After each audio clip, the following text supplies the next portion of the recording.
Hello and welcome to our channel again. Father's Day আর তার সাথে লং উইকেন্ডটাকে দারুণভাবে কাটাতে আমরা তিনজন গেছিলাম মাউন্ট শাস্তা বার্নি ফলস দেখতে। সেই ট্রাভেলের এক্সপিরিয়েন্সটাকেই আজকে সবার সাথে শেয়ার করব।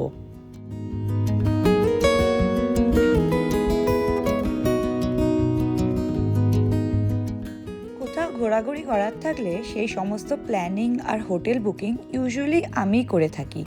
এই ক্ষেত্রেও তার কোনো ব্যতিক্রম হয়নি। পরিকল্পনা মাফিক সকাল 7:30টায় আমরা ড্রাইভ শুরু করি সান্তা ক্লারা থেকে। আমাদের ফার্স্ট গন্তব্য পোটেম ফলস, যেটা প্রায় 4.5 ঘন্টার পথ। রাস্তায় বার দুয়েক দাঁড়িয়ে আমাদের পৌঁছতে লাগলো প্রায় 1টা। সেখানে রাস্তায় কনস্ট্রাকশন কেমন চলছিল তার কিছু ক্লিপিংস এখানে দেয়া রইল। এইভাবে ইউএসএতে রাস্তায়, পাহাড়ি রাস্তায় বিশেষ করে পাথর কেটে কেটে কনস্ট্রাকশন করা হয়।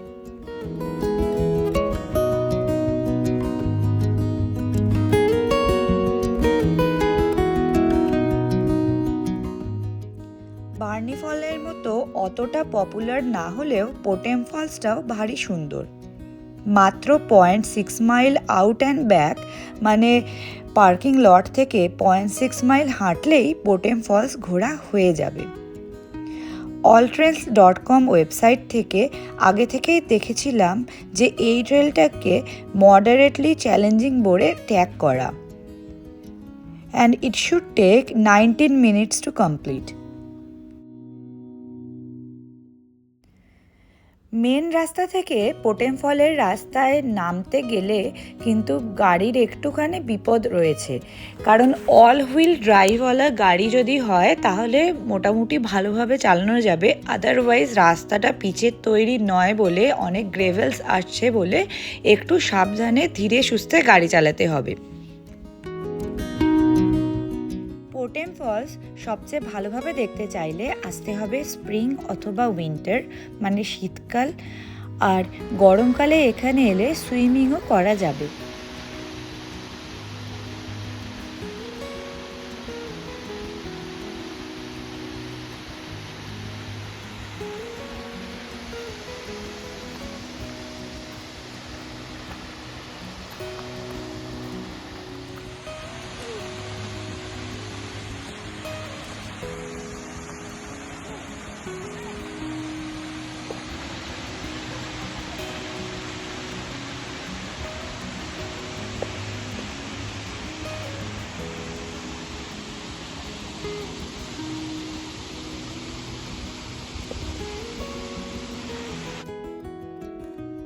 এই পাহাড়ি ঝর্ণা দেখতে দেখতে সময়টা যেন থমকে যায়। আর এরকম গরমকালে এলে জলের এত স্রোত থাকে, এত সুন্দর লাগে পরিবেশটাকে, যে হাতে অনেকটা সময় নিয়ে বেরোলে সারা দিনটা এখানে এভাবে পাহাড়ি ঝর্ণাটা দেখতে দেখতেই কাটিয়ে দেওয়া যায়।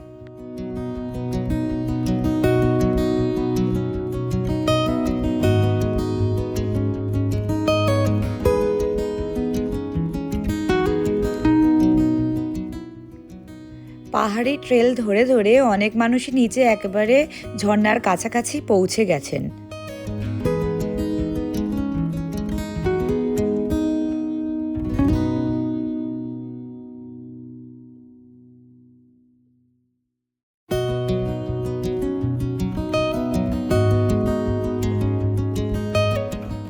আমাদের হাতে বেশি সময় না থাকায় পোটেম ফল দেখেই চললাম বার্নি ওয়াটারফলস দেখতে।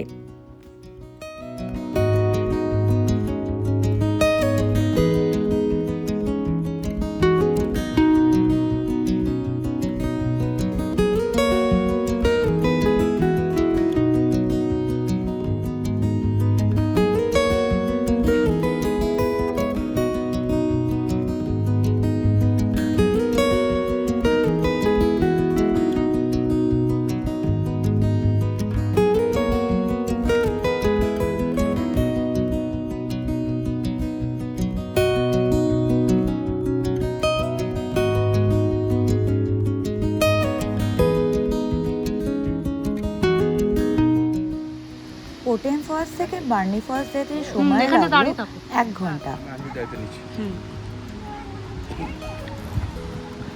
এইখান থেকে দেখা যাচ্ছে রে, চল।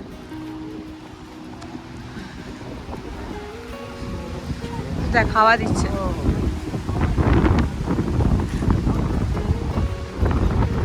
Let's watch it.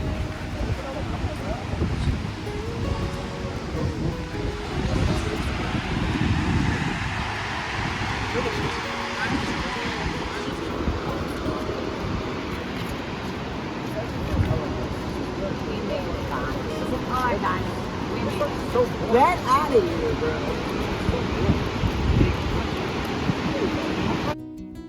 ভাবা যায় একটা ওয়াটারফলের নামেই এই জায়গার নাম হয়েছে বার্নি। এটা একটা ছোট গ্রাম, কিছু থাকার জায়গা, খাবার জায়গা, পেট্রোল পাম্প ইত্যাদি এখানে রয়েছে। বার্নি ফলস আমেরিকার অন্যতম সুন্দর জলপ্রপাত। এটা রয়েছে ম্যাকআর্থার বার্নি ফলস স্টেট পার্কে। $10 এন্ট্রি ফি দিয়ে আমরা গাড়ি পার্ক করলাম। সেদিন প্রচণ্ড ভিড় থাকায় পার্কিং অলমোস্ট ফুল ছিল, তাই জায়গাটায় পৌঁছে গেলেও পার্কিং পেতে প্রায় হাফ অ্যান আওয়ার লেগে গেছিল।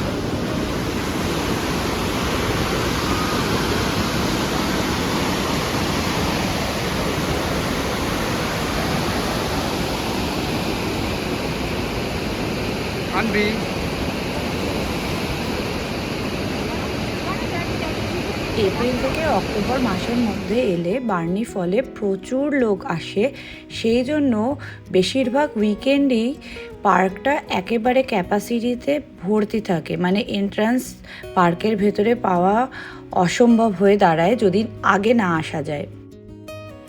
এখানে পার্কে ঢোকার ডে ইউজ ফি হচ্ছে $10 পার ভেহিকেল, আর এখানে ওভারনাইট ক্যাম্পিং করতে চাইলে তার ফিস হচ্ছে $35 পার নাইট।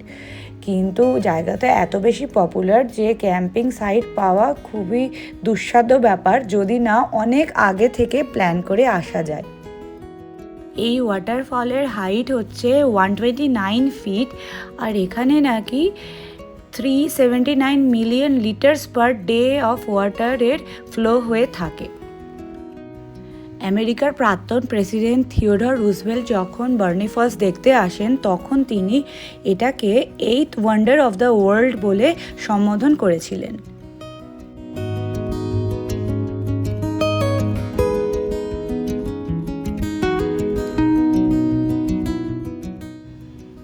তো আমরা সেদিনকে বার্নি ফলস দেখার পাশাপাশি বার্নি ফলের যে একটা পপুলার রয়েছে যেটা হচ্ছে ওভারলুক ট্রেল, যেটার লেন্থ হচ্ছে 1.2 মাইলস রাউন্ড ট্রিপ, সেটা করার জন্য আস্তে আস্তে বেরিয়ে পড়লাম।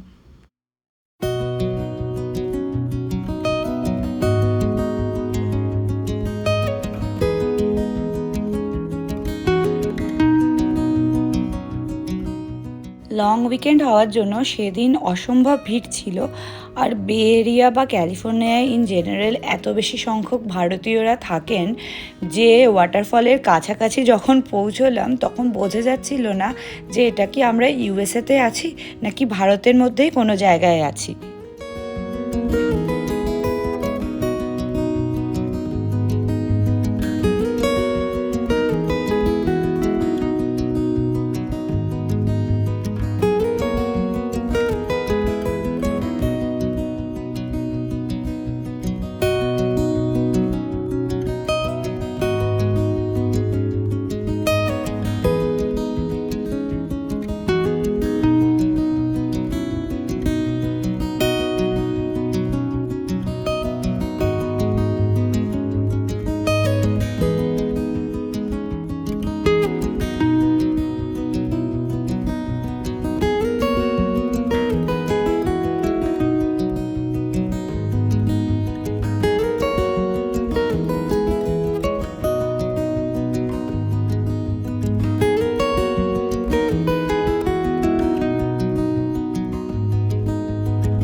ফলস লুপ ট্রেলে যাওয়ার পথে চোখে পড়বে এই বেসেল্ট বোল্ডার্সগুলো।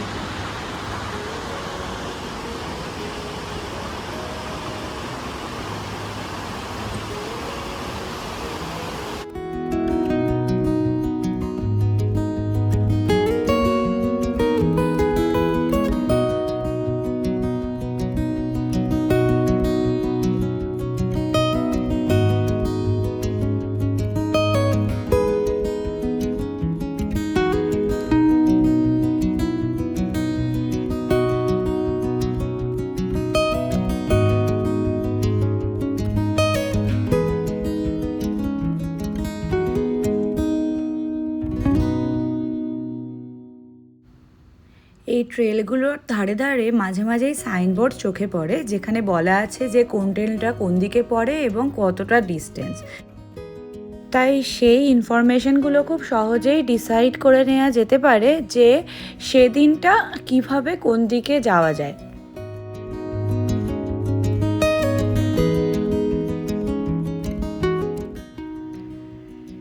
এই নিচের স্ট্রিমটা ক্রস করতে এখানে একটা ফুটব্রিজ রয়েছে, যেটা খুবই সিনিক।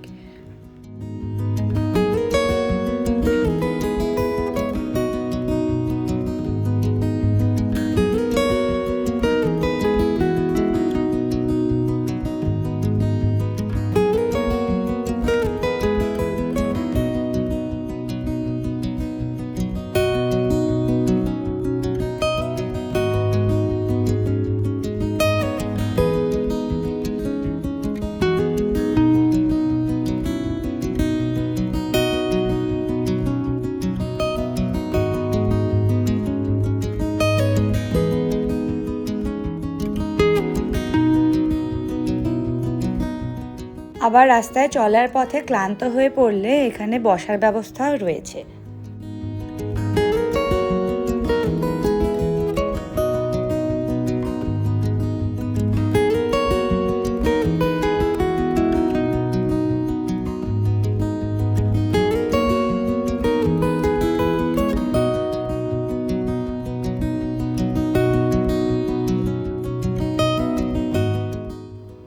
এই রে, আনভি মনে হয় ভুল দিকে যাচ্ছে। ওই দিকটা হলো রোড ক্লোজারের সাইন, তো আমাদের ওই দিকে গেলে চলবে না, আমরা একটু দূরে গিয়ে আবার ফেরত আসবো।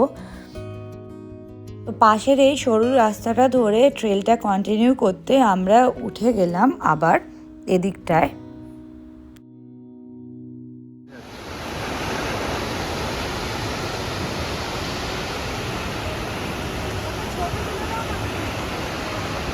পাহাড়ি পর্বে ক্রমশ ওপরে উঠতে উঠতে এবারে বার্নি ফলসটা বাঁ দিকে চোখে পড়ল। এদিক থেকেও একটা অপূর্ব সুন্দর ভিউ আমরা দেখতে পেলাম।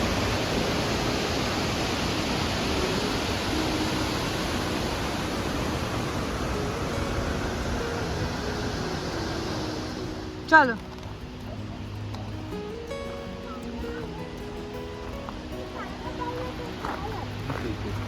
What do you want? আরো ভালো মানে আরো ভালো কালারটা নিয়ে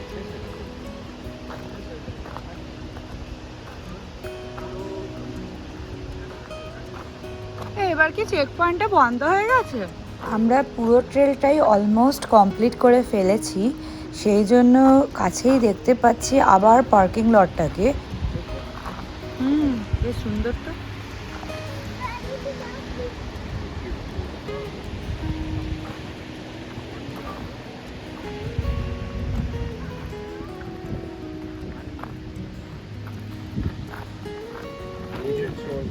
এখানে সাইনবোর্ড বা ইনফরমেশন বোর্ডটার একটু জরাজীর্ণ অবস্থা। আশা করি এখানকার অথরিটি এগুলো খুব তাড়াতাড়ি আবার নতুন করে তৈরি করবে। ডান দিকে চোখে পড়ছে গাছের গুড়ি থেকে কেটে তৈরি করা একটা ইনফরমেশন বোর্ড, যেখানে অনেক কিছু হিস্টোরিক্যাল ইনফরমেশন দেওয়া রয়েছে। এই স্টেট পার্কের মধ্যে রয়েছে এই 1930 সালে তৈরি করা এই কেবিনটা, যেটা এখন ডেসোলেটেড, আর এটা তৈরি করেছিল সিভিল কনজারভেশন কর্পসরা।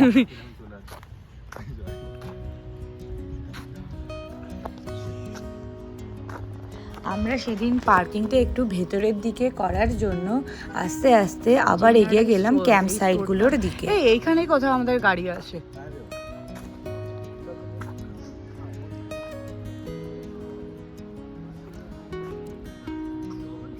স্টোন নিয়ে এসছে। এ বাবা, অনেকগুলো স্টোর নিয়ে এখন যাচ্ছে, বার্নি ফলসের হচ্ছে? স্টোর নিয়ে। Burney stone, Burney McCarthy stone. Stone, Burney কি? McCarthy Burney. McCarthy? Quiz McCarthy? সেগুলো সবই ভিডিও চলে যাচ্ছে। বলে stupid guy। এটা ভালো লাগছে জায়গাটা।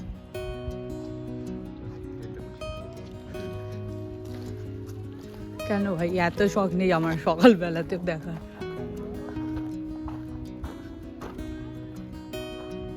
আজকের ভিডিওটা এই পর্যন্তই। আমরা পার্কিং লটে চলেই এসেছি। ভিডিওটা কেমন লাগলো সবাই নিচের কমেন্ট বক্সে অবশ্যই জানাও। আর সবাই খুব ভালো থাকো। Enjoy summer.